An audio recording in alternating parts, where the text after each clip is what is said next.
मी माझ्या मुलांना मोठ्या प्रेमाने आणि आपुलकीने वाढवले. जेव्हा माझ्या मुलाच्या लग्नाची वेळ आली तेव्हा मला भीती वाटली की माझा मुलगा माझ्या सुनेचा गुलाम होईल. म्हणून मी एका अनाथ आणि कमी सुंदर मुलीला माझी सून म्हणून आणले. मी तिला माझ्या दबावाखाली ठेवेन असे वाटले. माझा मुलगाही काही बोलला नाही. ती गरोदर राहिल्यावर माझा मुलगा तिच्या मागे लागला. त्यामुळे माझा मुलगा गमावण्याच्या भीतीने मी सुनेवर आरोप करून त्यांचे मूल नष्ट केले. माझी सून जर माझ्याकडे असहायतेने बघत असेल आणि डोळे खाली करत असेल तर मला तिच्या असहायतेचा खूप आनंद होईल. माझ्या मुलीचे लग्न झाल्यावर काही महिन्यांनी अचानक मला फोन आला. ती रडत फोन करत होती. मी पटकन तिच्या सासरच्या घरी गेले. त्यामुळे माझे शरीर पूर्णपणे सुन्न झाले. हा अपघात इतका धोकादायक असेल याची कल्पना नव्हती. मी दारातून आत येताच माझ्या मुलाने मला मोठ्या आवाजात हाक मारली. त्याचा आवाज ऐकताच माझे मन आनंदाच्या सागरात डुंबल्यासारखे झाले. त्याच्या जिभेवर आईचे नाव आजही ते बालपणी जसं प्रेम आणि आपुलकीने हजर होते. हा तोच आवाज होता काही वर्षापूर्वी ज्याने माझे हृदय धडधडत असे. आजही त्याचा तोच परिणाम होता. त्याचा आवाज ऐकून माझे डोळे अभिमानाने भरून आले. मी जास्त वेळ खोलीत राहू शकले नाही. मी धावतच खोलीबाहेर गेले. मी अंगणात उभ्या असलेल्या माझ्या सुनेकडे खोल डोळ्यांनी पाहिलं. मला तिला सांगायचे होते की आजही माझा मुलगा मला फोन करतो. माझ्या मुलाच्या नजरेत आईचे खूप महत्त्व होते आणि मी ते प्रेम आणि महत्त्व इतर कोणासाठीही देऊ शकत नाही. पुढे मी त्याच्याकडे प्रेमाने पाहत म्हणाले. त्याने पटकन माझ्या पायाला हात लावला. मी त्याच्या डोक्यावर हात लावून आशीर्वाद दिला. त्याचा हात धरून मी त्याला त्याच्या खोलीत घेऊन आली. त्याला खूप भूक लागली आहे का? मी इतका वेळ तुझी वाट पाहत होते. आज तुला उशीर झाला. मी त्याच्या हातातील वस्तूंकडे पाहिलं. तो म्हणाला, आई तू जेवण करायचं ना? मी बेफिकीरपणे म्हणाले. मी निष्काळजीपणे मान हलवली. काही प्रॉब्लेम नाही. तूच सांग तुला उशीर का झाला? मी पुन्हा माझ्या मुद्द्यावर आले. मार्केटमधून सामान घेण्यासाठी बस थांबली होती. तो जरा लाजून बोलला आणि मला थोडं आश्चर्य वाटलं. हे बघ आई, मी सुगंधा आणि न जन्मलेल्या मुलासाठी आवश्यक गोष्टी आणल्या आहेत. पिशवीतून ते काढून तो खूप खुश झाला आणि मला त्याच्या खरेदी दाखवू लागला. त्यामुळे मला थोडे आश्चर्य वाटले. मला वाटले त्याने माझ्यासाठी काहीतरी आणले असावे. या दिवसात मला त्याचा पगार मिळणार होता आणि तो नेहमी त्याच्या पगारातून माझ्यासाठी काहीतरी आणत असे. पण हे सर्व त्याच्या पत्नीचे आणि भावी मुलाचे होते. माझ्या भावनांवर ताबा ठेवत मी त्याने आणलेल्या वस्तूकडे मोठ्या आवडीने बघण्याचा आव आणत राहिले. आई, हे तुझ्यासाठी. त्याने सर्व सामानातून एक छोटी पिशवी काढून माझ्याकडे दिली आणि मी मनापासून ती घेतली. आयुष जेवणाचा ट्रे घेऊन आला होता. मी मनापासून जेवायला बसले. मनातल्या मनात उठणाऱ्या वादळाला आवर घालण्याचा प्रयत्न करत मी विचारात हरवले होते. माझे नाव संतोषी आहे. माझं लग्न लहान वयात झाले होते. फक्त 15 वर्षाची असताना देवाने मला एक सुंदर मूल दिले. माझे आयुष्य स्वप्नासारखे सुंदर होते. माझ्या पतीने माझ्यावर खूप प्रेम केले. माझी खूप काळजी घेतली. माझ्यावर नेहमीच दयाळूपणे वागले. माझी सासू खूप कठोर स्त्री होती. परंतु माझे पती नेहमीच माझ्यासाठी उभे राहिले. त्यांनी मला प्रत्येक बाबतीत साथ दिली. त्यांच्या उपस्थितीत मी कधीही कशाचीही चिंता करत नव्हते. माझे जीवन आनंदाने चालले होते. असे जीवन ज्याचे प्रत्येक मुलगी स्वप्न पाहते. परंतु आनंदाला नजर लागायला वेळ लागत नाही. माझ्या लग्नाच्या 7व्या वर्षी माझे पती अचानक हे जग सोडून गेले. तो दिवस माझ्या आयुष्यातील सर्वात कठीण दिवस होता. त्याचं प्रेत माझ्या डोळ्यासमोर ठेवलं गेलं आणि माझे हृदय विश्वास ठेवायला तयार नव्हते की माझे पती आता हे जग सोडून गेले आहेत. मला 3 निष्पाप मुले, 2 मुली आणि 1 मुलगा. माझ्या नवऱ्याचे माझ्या मुलांवर खूप प्रेम होते. मुलांनाही वडिलांचे वेड लागले होते. त्यांच्या मृत्यूने माझे मन तर मोडलेच, पण माझ्या मुलांचाही नाश झाला. माझी 3 वर्षाची मुलगी दाराकडे पाहत राहायची, जणू काही तिचे वडील लगेच येतील या आशेने. माझ्या मुलाच्या डोळ्यात एक विचित्र शून्यता होती आणि मी असहाय्यपणे त्यांच्या चेहऱ्यावर हे दुःख पाहायचे. हा काळ माझ्यासाठी खूप कठीण होता. हे सहन करणे खूप कठीण होते. परंतु माझ्या पालकांनी माझे रक्षण केले. माझ्या पतीच्या 13व्या दिवसानंतरच माझे पालक मला त्यांच्यासोबत घेऊन गेले. मला माझ्या सासरच्यांकडून काही चांगल्याची अपेक्षा नव्हती. नाती तशीच होती. आमच्यात विशेष आसक्ती नव्हती. माझ्या मुलांची प्रत्येक गरज माझे आई वडील पूर्ण करायचे. हे कधी जाणवू दिले नाही की माझ्या मुलांना कशाचीही गरज आहे. माझे पालक अनेकदा काळजीत राहायचे. या तारुण्यात माझं आयुष्य मी एकटी कसं सहन करणार? त्यांच्यानंतर माझे काय होणार? म्हणूनच मी पुन्हा लग्न करावे अशी माझ्या आई वडिलांची इच्छा होती. त्यांना माझ्यासाठी असा कोणीतरी शोधून काढायचा होता जो माझ्या मुलांना स्वतःचं मानेल आणि त्यांना वाढवेल. पण तरीही कोणी माझ्या मुलांना ठेवायला तयार झाला तरीही मी पुन्हा लग्न करणार नाही. माझ्या आई वडिलांची इच्छा होती की मी मुलांना त्यांच्याकडे सोडून पुन्हा लग्न करावे, पण मला तसे करायचे नव्हते. मला माहित होतं की ना मला माझ्या पहिल्या नवऱ्यासारखा नवरा मिळणार आहे, ना माझ्या मुलांना बाप मिळणार आहे. मग हा जुगार कशाला घ्यायचा? मी आईबाबांना स्पष्ट नकार दिला होता. मी लग्न करणार नाही आणि माझ्या मुलांसाठी माझ्या उर्वरित आयुष्याचा त्याग करीन. आईबाबांनी खूप आग्रह केला. ते माझे आई वडील होते. मी माझ्या मुलांची काळजी घेतली. त्यांनी माझी काळजी घेतली. त्याचप्रमाणे मी त्यांना त्यांच्या हृदयातील माझे नवीन घर उभारावे अशी त्यांची इच्छा होती. त्यांची इच्छा जागी बरोबर होती. मी माझ्या आयुष्याची सुरुवात नव्या पद्धतीने करावी अशी त्यांची इच्छा होती. मला माझ्यासाठी जीवनसाथी निवडू दे. माझी इच्छा आहे की मला अशी व्यक्ती मिळेल जी माझ्या मुलांना देखील स्वीकारेल. परंतु मनाचे निर्णय मनाच्या निर्णयापेक्षा खूप वेगळे असतात. माझ्या आयुष्यात माझ्या पतीची जागा इतर कोणाला देणे मला शक्य नव्हते किंवा माझ्या मुलांना इतर कोणाच्या हाती देणे शक्य नव्हते. मी स्पष्टपणे सांगितले होते, तुम्ही कितीही प्रयत्न केले तरी माझा निर्णय पक्का आहे. तो बदलणार नाही. माझी मुलं हेच माझं जग आहे आणि त्यांच्यासाठी मी माझ्या आयुष्याचा त्याग केला आहे. मला ना कोणाच्या आधाराची गरज आहे ना इतर नात्यांची. आई बाबा काही वेळ गप्प बसायचे, पण एक विचित्र असहायता त्यांच्या चेहऱ्यावर दिसायची. मला माहीत होतं की त्यांच्या मुलीला आनंद पाहण्याची त्यांच्या मनाची इच्छा होती.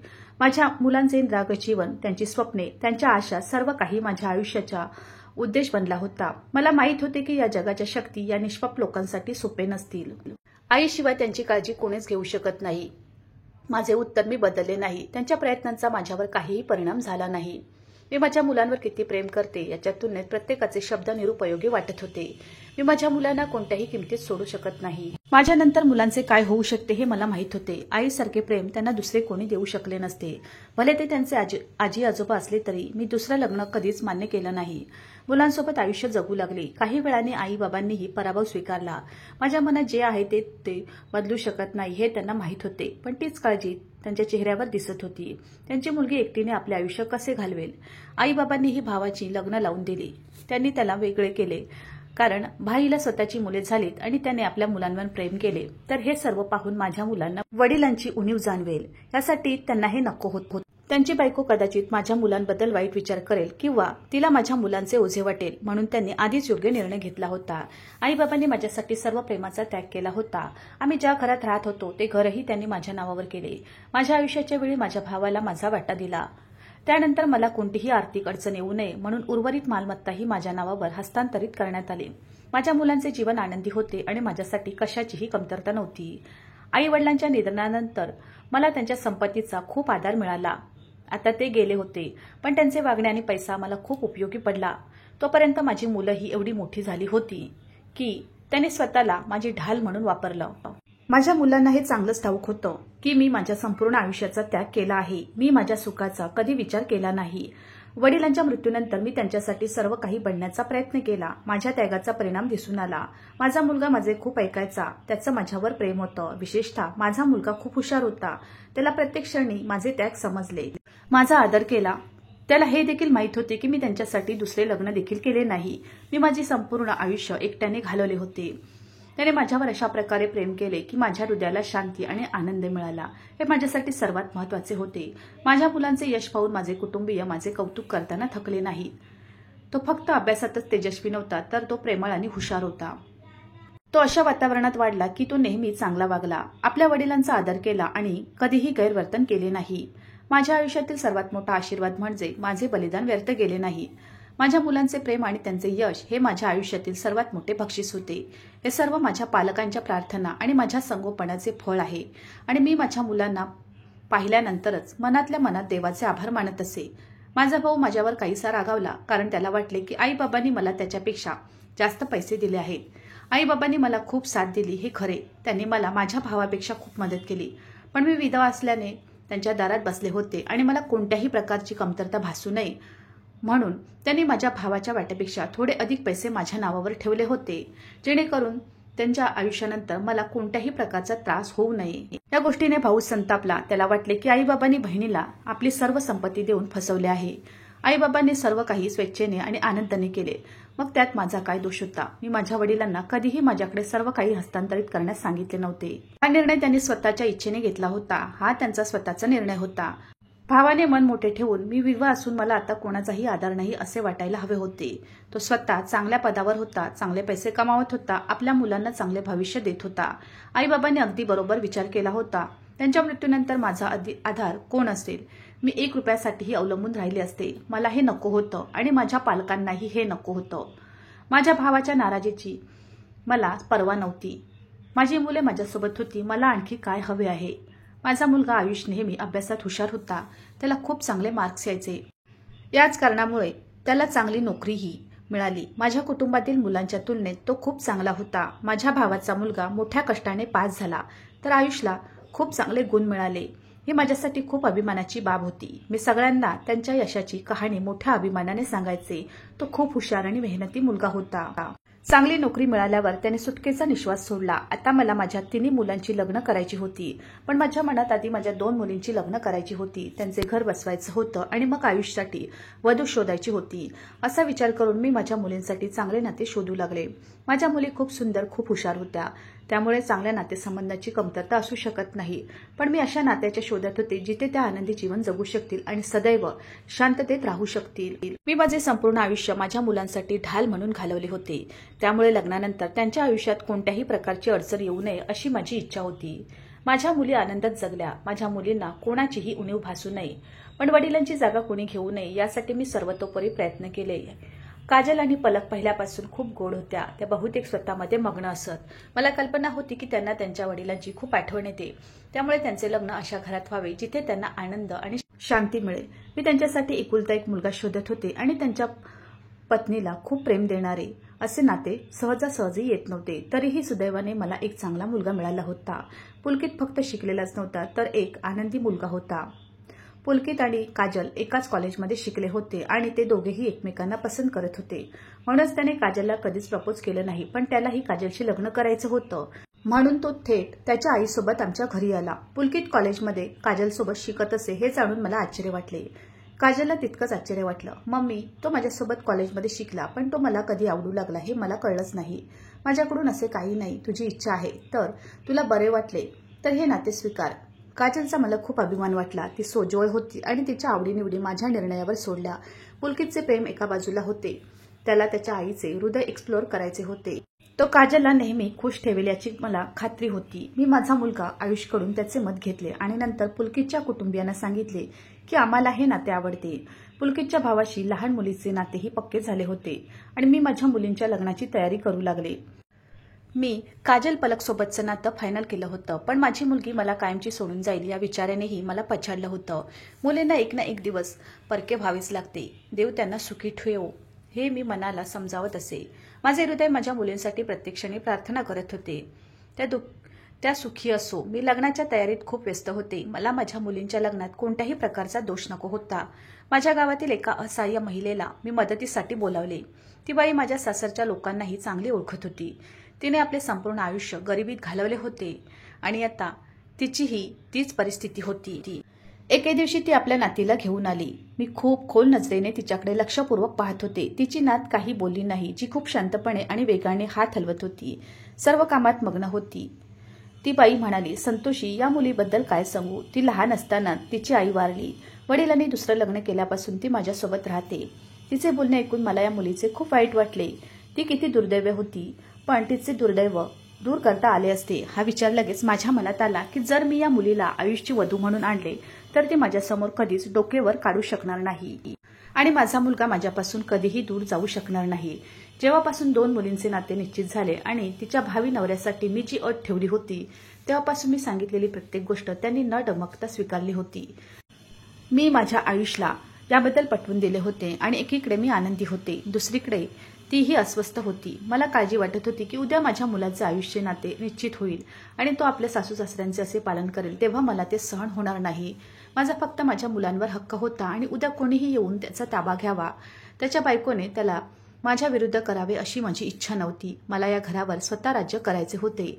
माझ्या मुलाच्या कमाईचा आनंद घ्यायचा होता. मी तिच्याशी बोलले तेव्हा आश्चर्याने तिचे डोळे वटारले. माझा विश्वासच बसत नव्हता की तू माझ्या नातीला तुझ्या शिकलेल्या मुलापेक्षा जास्त पसंती दिलीस. हा तुमचा खानदानीपणा आहे. नाहीतर आजकाल लोक मुलींच्या लग्नातही सौदेबाजी करतात. आणि ती माझा टर्न घेत होती. ती विचार करत होती की तिच्या नातीची दया आली म्हणून मी तिला माझ्या घरची सून बनवण्याचा विचार करत होते. पण माझ्या मनात काय आहे हे फक्त मलाच माहित होतं. एक सामान्य दिसायला चांगली कपडे घातलेली मुलगी, ती फारशी शिकलेली नव्हती. माझ्या मुलाच्या मनात ती स्वतःसाठी किती जागा निर्माण करू शकेल याचा तिला चांगला अंदाज होता. आयुषचाही माझ्या निवडीवर आक्षेप नव्हता. मी माझे संपूर्ण आयुष्य कसे साधेपणात घालवले हे माझ्या मुलाला माहीत आहे. मुलांचे लग्न हे माझ्या आयुष्यातील आनंद आहे. तुला अशा साध्या स्वभावाच्या मुलीशी लग्न करायचे आहे. माझ्या निवडीवर तुझा काही आक्षेप असेल तर तू मला सांगू शकतोस. निर्णय घेण्याचा अधिकार फक्त तुला आहे. मी माझ्या बुद्धीने त्याचे मन तपासण्याचा प्रयत्न केला. आई, तू काय बोलत आहेस? तो पटकन उठला आणि माझ्या दिशेने चालू लागला. त्याने माझे दोन्ही हात आपल्या ओठावर ठेवले आणि मला तुझ्या निर्णयावर काही हरकत नाही. आयुषकडून मला हीच अपेक्षा होती. माझा हेतू होता की मी माझ्या मुलींचे लग्न आधी करेन, पण माझ्या मुलींच्या लग्नाला अजून थोडा वेळ होता.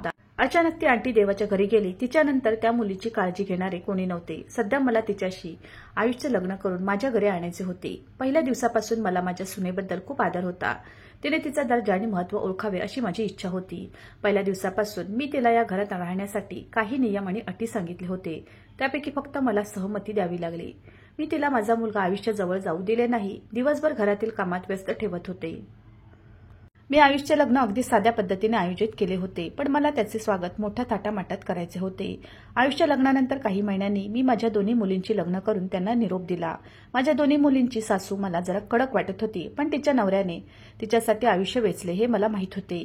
त्यामुळे माझे मन थोडे हलके झाले. मी माझ्या सुनेला नियंत्रणात ठेवले, त्यामुळे मला जास्त प्रयत्न करावे लागले नाहीत. ती स्वतः घाबरली होती आणि माझ्या इच्छेनुसार चालत असे.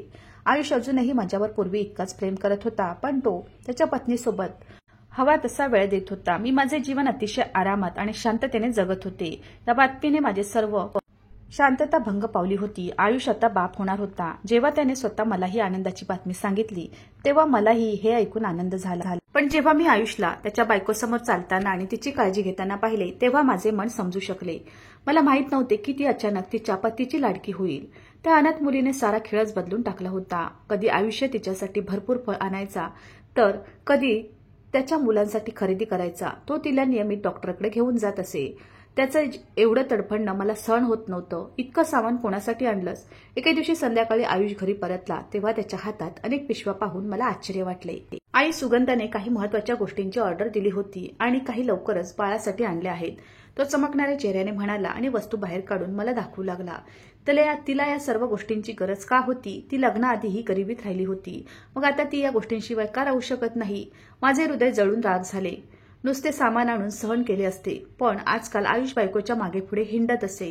पत्नीच्या तब्येतीची तो खूप काळजी घेत होता. मी माझ्या खाण्यात मग्न असे आणि तो वारंवार वस्तू उचलून बायकोसमोर ठेवत असे. हेही खा, तेही खा. हे सगळं बघून मन जळायला लागलं. मला हे सगळं सहन होत नव्हतं. उद्या त्यांना मूल झाले तर दोघेही मला नक्कीच बाजूला ठेवतील. मी माझ्या सुनेला घराच्या कामात गुंतवून ठेवले होते. शेवटी आम्हीही अशाच पद्धतीने मुलांना जन्म दिला होता. असे नाही की खाटेवर आराम करत होतो. या गोष्टी मी दिवसातून अनेक वेळा माझ्या सुनेला सांगायचे आणि मग गप्प बसायचे. मी शांतपणे ऐकत असे. आजही घरची कामे पूर्वीप्रमाणेच करत होते, पण तिला पाहताच माझे हृदय अजूनही जळत असे. मी स्वतः घरच्या कोणत्याही कामाला हात लावत नसे, तरीही मला तिचा खूप राग यायचा. तिचा चमकणारा चेहरा पाहून माझे हृदय जळून राख व्हायचे. आता परिस्थिती अशी झाली होती की तिच्या चेहऱ्याकडे बघणेही मला असहाय्य झाले होते. आतून चिडचिड व्हायची. कोणत्याही परिस्थितीत मला या समस्येवर ठोस उपाय हवा होता. मला असे काहीतरी करायचे होते ज्यामुळे माझ्या मनाला शांती मिळेल. माझ्यावरील ही कटू भावना संपवण्यासाठी मी अनेक विचार करत होते. माझ्या मनाला काहीतरी करायचे होते जेणेकरून माझा मुलगाही माझ्यासोबत राहील आणि माझ्या सुनेचे महत्त्व कमी होईल. पण वस्तुस्थिती अशी होती की माझा मुलगा त्याच्या पत्नीवर खूप प्रेम करू लागला होता आणि हे पाहून मी आतून जळत होते. कामावर जास्त लक्ष केंद्रित करू नका, विश्रांती देखील घ्या. मी माझ्या सुनेला आयुष्यासमोर सांगितल्यावर तिने माझ्याकडे आश्चर्याने पाहिलं. आई, मला काम करायला काहीच हरकत नाही. तुम्हाला कोणत्याही प्रकारचा त्रास होऊ नये अशी माझी इच्छा आहे. तिच्या या गोष्टीने मला आणखी लपवून ठेवले. ती शब्दांनी जितकी कोमल होती, माझे मन तिच्यावर अधिकाधिक रागवत होते. माझ्या मुलावर तिचा पूर्ण ताबा आहे असे मला वाटले. फक्त माझ्या मुलाला दाखवण्यासाठी ती गप्प राहते. मी माझ्या सुनेच्या खाण्यापिण्याच्या सवयींवर लक्ष ठेवू लागले.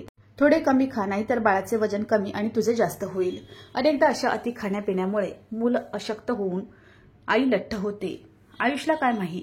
या गोष्टींचा अतिशय हुशारीने वापर करा. सुनेने उत्तर दिले नाही आणि माझे सर्व शब्द डोके टेकून ऐकले. माझ्या मनावरचे ओझे आता असहाय्य होत होते. माझ्या बोलण्याकडे दोघांनीही लक्ष दिले नाही आणि हेच मला खात होते. आयुष, तुला तुझ्या बायकोच्या होला होत कमी दिलं पाहिजे. जर ती घरच्या कामात व्यस्त राहिली तर ते चांगले आहे. आराम करून आणि टोमणे मारून आयुष्य नीट जात नाही.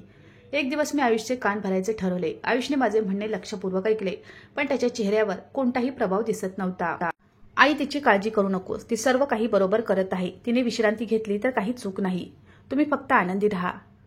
त्याचे बोलणे माझ्या डोळ्याच्या बुंध्यासारखे वाटले. माझा मुलगा माझ्यापासून दूर जात आहे आणि याचे एकमेव कारण म्हणजे माझी सून. मला माझ्या सुनेला तिच्या जागी परत आणावं लागेल. मला अशी काही कृती करावी लागेल जी माझी योग्यता टिकवून ठेवेल आणि माझ्या मुलाला याची जाणीव करून देईल की त्याची आई त्याच्यासाठी नेहमीच सर्वात महत्त्वाची आहे. मी ठरवलं होतं की माझ्या सुनेच्या न जन्मलेल्या मुलाला जगात येण्याआधीच थांबवायचं. या विचाराने मन आणि हृदय व्यापले होते. हे मूल जन्माला आले तर त्यामुळे माझा मुलगा त्याच्या पत्नी आणि मुलामध्ये पूर्णपणे मग्न होईल. पूर्वी आयुष हा मुलगा होता जो मी सांगितलेली प्रत्येक गोष्ट पाळत होता, पण आता कदाचित त्याचा विचार बदलला होता. तो माझ्या बोलण्याकडे दुर्लक्ष करून बायकोला जास्त वेळ देत होता. मला हे सर्व सहन होत नव्हते. मी ठरवले होते की मला काही ठोस पाऊल उचलायचे आहे. मग ते कितीही कठोर असले तरीही मी माझ्या सुनेला कुठल्या तरी बहाण्याने दवाखान्यात नेण्याचा निर्णय घेतला. आज मी तुला दवाखान्यात घेऊन जाते. माझ्या नातेवाईकांची मुलगी खूप चांगली डॉक्टर आहे. मी तुझा उपचार करीन. एके दिवशी मी माझ्या सुनेला हे सांगितले आणि तिला आश्चर्य वाटले. पण ती काहीच बोलली नाही, कारण मी सांगितलेली प्रत्येक गोष्ट ती माझी ऑर्डर म्हणून स्वीकारायची. ती माझ्याबरोबर शांतपणे चालली. तिथे पोचल्यावर लगेचच मी माझ्या ओळखीच्या डॉक्टरांकडे गेले, ज्यांच्याशी मी आधीच हे प्रकरण मिटवले होते. डॉक्टरांनी तिला ॲनेस्थेसियाचे इंजेक्शन दिले आणि मी त्या मुलाला उद्ध्वस्त केले. शुद्धीवर आल्यावर तिला अशक्तपणा जाणवत होता. आधी तिला समजलेच नाही की काय झाले, पण नंतर हळूहळू तिच्यासमोर वास्तव उघड झाले. आई, तू माझे काय केलेस? ती ढसाढसा रडायला लागली. गप्प बस, मी हे सर्व तुझ्या कल्याणासाठी करते. मूल होण्याची गरज नाही. आता तुझे हसण्याचे आणि बोलण्याचे दिवस आले आहेत आणि हे सर्व करून माझ्या मुलासमोर चांगले असल्याचे भासू नकोस. सध्या मी या घरावर राज्य करीन आणि माझ्या मुलासमोर तुझे महत्त्व वाढवण्याची गरज नाही. तू आयुषला काही सांगितलेस तर लक्षात ठेव, मी तुला या घरातून हाकलून देईन. हे तुझ्यासाठी चांगले राहील. आपले तोंड बंद ठेव आणि आपले काम कर. मी तिला खूप धमकावले. ती असहाय्य आणि गप्प झाली. मी तिचे खूप नुकसान केले आहे हे मला माहीत होते, पण माझ्या मनात तिच्याबद्दल पश्चाताप नव्हता. माझ्यासाठी सर्वात महत्त्वाची गोष्ट म्हणजे माझा मुलगा होता आणि मला कोणत्याही परिस्थितीत माझी जागा इतर कोणालाही द्यायची नव्हती. घरी आल्यावर मी तिच्यावर बारीक नजर ठेवू लागले. तिच्या डोळ्यात असहायता आणि दुःख स्पष्ट दिसत होते, पण मी या सगळ्यांकडे दुर्लक्ष केले. माझ्या मनात एक समाधान होतं की आता आयुष्याचं लक्ष पूर्णपणे माझ्याकडे असेल आणि माझा मुलगा आणि माझ्या नात्यात कोणीही येणार नाही. हे कळताच तो कदाचित थोडा उदास झाला. अतिशय उदास आणि उदास चेहऱ्याने तो माझ्या खोलीत आला. त्याच्या चेहऱ्यावर खोल चिंता आणि असहायता दिसत होती. आई, काय झालं? तो मंद आवाजात बोलला, जणू तो त्याच्या वेदना लपवायचा प्रयत्न करत होता. त्याच्या प्रश्नांचा मला मनापासून पश्चाताप झाला आणि माझ्या चेहऱ्यावर उदास भाव उमटले. बेटा, हे सर्व तुझ्या पत्नीच्या निष्काळजीपणामुळे घडले आहे. मी तिला अनेक वेळा समजावण्याचा प्रयत्न केला, पण कदाचित तिला मुलाला जन्म द्यायचा नव्हता. मी तिला बरेचदा विचारले काय झाले, हे सर्व कसे घडले, तसेच तिच्या मनात काय आहे हे जाणून घेण्याचा प्रयत्न केला, पण जणू काही ती बोलतच नाही. आयुष माझे बोलणे शांतपणे ऐकत राहिला. तिच्यावर जास्त दबाव आणू नका, तिला तिच्यावर सोडा. हे बघ, मी माझ्या परीने प्रयत्न केला, पण तिला स्वतःला काही सांगायचं नसेल तर आपण काय करू शकतो? त्याच्या चेहऱ्यावर खूप दुःख दिसत होते. त्याच्या डोळ्यात असहायता दिसत होती, पण मी माझे मन पूर्णपणे बळकट केले होते. माझ्या जवळचे त्याचे दुःख चांगले होते. आयुष्याच्या उत्तरार्धात तो त्याच्या बायको आणि मुलांमध्ये पूर्णपणे मग्न होऊन जाईल आणि मला यापुढे महत्त्व उरणार नाही. हे सर्व माझ्यासाठी कठीण होते. उद्या आईला विसरण्यापेक्षा आयुषला आज या दुःखाला सामोरे जावे लागले तर बरे, पण त्याच्या चेहऱ्यावरची निराशा आणि शांतता माझ्या मनाला ओझ्यासारखी टोचत होती. कदाचित मी माझ्या अहंकाराने माझ्या मुलाचे मन दुखावले असावे. कालांतराने माझ्या लक्षात आले की मी उचललेले पाऊल कदाचित चुकीचे आहे. आता आयुषचे वागणे हळूहळू बदलत होते. माझ्या सुनेचे मौनही विचित्र वाटू लागले होते आणि माझी अस्वस्थता वाढली होती. पण मी तोंड बंद ठेवले होते. माझ्या अहंकाराने मला या टप्प्यावर आणले होते जिथे मी स्वतःच्या आनंदासाठी दुसऱ्याचे हृदय तोडले. त्या दिवसानंतर आयुषच्या वागण्यात थोडा बदल झाला होता. तो आता अधिकच गप्प बसला, पण त्याचं मौनही मला सहन करणं कठीण झालं होतं. आता त्याने मी सांगितलेल्या प्रत्येक गोष्टीला महत्त्व दिले. ते माझ्यासाठी पुरेसे होते. मला माहीत होते की त्याच्या शांततेचे कारण त्याच्या हृदयात दडलेले दुःख होते, परंतु मी स्वतःला दिलासा दिला की कालांतराने तो सर्व काही विसरेल. त्या दिवसात किंवा आठवड्यात त्याच्या हृदयावरील भार हलका होईल आणि तो पूर्वीसारखा सामान्य होईल. हा विचार करून मी त्याच्या दुःखाला फारसे महत्त्व दिले नाही. माझ्या सुनेच्या वागण्यातही बदल झाला होता. आता ती अधिकच गप्प आणि पोजड झाली होती. आता जेव्हाही ती माझ्याकडे बघायची तेव्हा तिच्या डोळ्यात असहायता आणि तक्रार दिसत होती, पण ती पटकन दूर बघायची. तिला माझ्याशी काही बोलण्याची हिंमत होत नव्हती आणि तिची असहायता पाहून मला कसलाही पश्चाताप झाला नव्हता.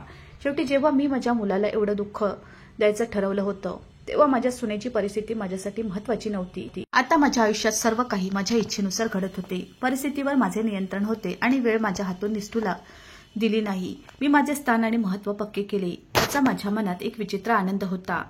ती तिच्या दैनंदिन जीवनात व्यस्त आणि आनंदी होती आणि तिला वाटले की तिने सर्व काही ठीक केले आहे, पण हे वास्तव होते. आयुषचे मौन आणि माझ्या सुनेची असहायता या मौनाची कहाणी सांगितली, ज्यामुळे माझ्या सद्विवेक बुद्धीला धक्का बसला. हा विचार करून माझे निर्णय योग्य आहेत. मी तो आवाज नेहमी दाबून ठेवला. एके दिवशी मला माझी मुलगी काजलचा फोन आला आणि मला धक्काच बसला. तिच्या आवाजातील जडपणा स्पष्ट दिसत होता, जणू काही खोल संकटाने तिच्या हृदयाचा ताबा घेतला होता. मी तिला बरेच दिवस फोन केला नव्हता. मी माझ्या स्वतःच्या समस्यांमध्ये व्यस्त होते. आपल्या सुनेवर बारीक नजर ठेवण्यात मी इतकी व्यस्त होती की मी माझ्या मुलीला पूर्णपणे विसरली होती. काय झालं काजल, सगळं ठीक आहे ना? मी काळजीने विचारलं. काजल खूप रडायला लागली. आई, काही ठीक नाही, प्लीज लवकर ये, मला वाचव. तिच्या आवाजात अशी भीती होती की माझे हृदय थरथरले. माझ्या मुलीवर असा त्रास होईल याची मी स्वप्नातही कल्पना केली नव्हती. बेटा, काय झाले ते मला सांग. जरा लवकर माझ्या घरी ये, मला सहन होत नाही. ती सतत रडत होती. हे ऐकून मी हादरले. माझे हातपाय सुन्न झाले होते. माझी प्रिय मुलगी, जिच्या डोळ्यात मी कधीच अश्रू येऊ दिले नाही. तिचे वडील हे जग सोडून गेले तेव्हा मी त्यांना छातीशी धरले होते. त्यांना प्रत्येक दुःखातून वाचवले आणि आज ती रडत होती आणि माझ्याकडे मदत मागत होती. मी हे कसे सहन करू शकेन? माझ्या मुली, मी आत्ता येते, काळजी करू नकोस. मी तिला धीर दिला आणि माझ्या मुलाला आयुषला फोन केला. मी त्याला सोबत घेऊन काजलच्या घराकडे निघाली. माझे हृदय जोरजोरात धडधडत होते. ही समस्या इतकी गंभीर असेल हे माझ्या लक्षातही आले नव्हते. काजलच्या घरी पोहोचल्यावर मला जे दृश्य दिसले त्याने माझे डोळे उघडे ठेवले आणि माझे हृदय विस्कटले. माझी मुलगी बाजूला बसली होती, काळजीत होती. तिच्या चेहऱ्यावर भीती आणि अश्रूंच्या खुणा होत्या. तिची सासू आणि नवरा बाजूला उभे होते, जणू काही घडलेच नाही. हे सर्व काय आहे? तिच्याकडे रागाने बघत मी विचारले. काजलने मला बघून मिठी मारली आणि जोरजोरात रडू लागली. काय झाले? मी तिच्या नवऱ्याच्या दिशेने ओरडले आणि त्याने डोके टेकवले. काहीही झालेले नाही. तुझ्या सुनेच्या बाबतीतही तेच झाले. त्यानेच अधिक आवाज निर्माण केला आहे. अशी कोणतीही आपत्ती घडली नाही. तिची सासू कडवट बोलली तेव्हा मी काजलकडे आश्चर्याने पाहिलं. आई, माझी जुळी मुले या जगात येण्यापूर्वीच देवाला प्रिय झालीत. मी जिन्यावरून घसरले आणि माझी मुले जखमी झाली. रडत रडत तिने हे बोलले तेव्हा मला पूर्ण आश्चर्य वाटले. अशा अवस्थेत पायऱ्या चढायला कुणी सांगितलं? माझा आवाज मोठ्या कष्टाने बाहेर पडत होता. आई, माझ्या सासूबाई म्हणतात की पायऱ्या चढून काही होत नाही. मी गच्चीवर कपडे वाळत घालायला गेले होते. मी जेमतेम वाचले आहे आणि डॉक्टरांनी सांगितले आहे की मी पुन्हा कधीही आई होऊ शकत नाही. ती रडत म्हणाली. तू मला अवाक करून सोडलेस. मला काय झाले ते कळलेच नाही. मी केलेली पापे इतके भयंकर असतील की ती माझ्या समोर येतील. माझ्या मुलीला माझ्या गुन्ह्यांची शिक्षा भोगावी लागेल. आई, मला इथे राहायचे नाही. माझ्या सासूबाई माझ्यावर खुश नाहीत, कारण पुलकितने त्याच्या आवडीच्या मुलीशी लग्न केले आहे. त्यात माझी चूक नाही. मला बरोबर घेऊन जा. आता माझी मुलंही राहिली नाहीत. आणि ती रडत रडत मला तिची सगळी परिस्थिती सांगत होती तर माझी जीभ गुंगी झाली होती. खुर्चीवर बसलेल्या तिच्या सासूकडे मी खेदाने पाहिलं तेव्हा मी पूर्ण अस्वस्थ झाले. ती मी स्वतः होते. तिच्या आणि माझ्या आतल्या सासूत काही फरक नव्हता. तिलाही आपला मुलगा आपल्या बायकोचा अभिमान वाढवताना बघायचे नव्हते. मी खजील होऊन दूर पाहिले आणि माझ्या मुलीला घरी घेऊन आले. मी काजलला मिठीत घेऊन बसले होते. तिचे सांत्वन करण्यासाठी माझ्याकडे शब्द नव्हते. तिचे दुःख खूप खोल होते. प्रथमतः तिची दोन्ही मुले हे जग सोडून गेली होती आणि दुसरे म्हणजे ती कधीच आई होऊ शकणार नाही. माझ्या देवाची मी जितकी माफी मागू तितकी कमीच. किती मोठी चूक केली हे मला कळले आणि माझ्या मुलांसमोर ते उघड झाले. काश माझ्या सुनेच्या मुलाशी मी असे केले नसते तर असे मला वाटते. पण मी कोणत्या अहंकारात हरवून गेले ते कळत नाही. मी माझ्या सुनेला असेच माझ्या मुलालाही दुखावले होते. आता माझी मुलगी या दुःखातून जात होती तेव्हा हे दुःख किती मोठे आहे हे मला जाणवत होते. आजच्या अगोदर मूल जन्माला येण्याआधी स्मरण येणं ही माझ्यासाठी क्षुल्लक बाब होती. पण जेव्हापासून मी माझं अनमोल मूल गमावलं तेव्हापासून ते क्षुल्लक दुःख नाही हे मला जाणवलं. आता दुःख इतकं खोलवर जाणवत होतं की मला ते समजवता येत नव्हतं.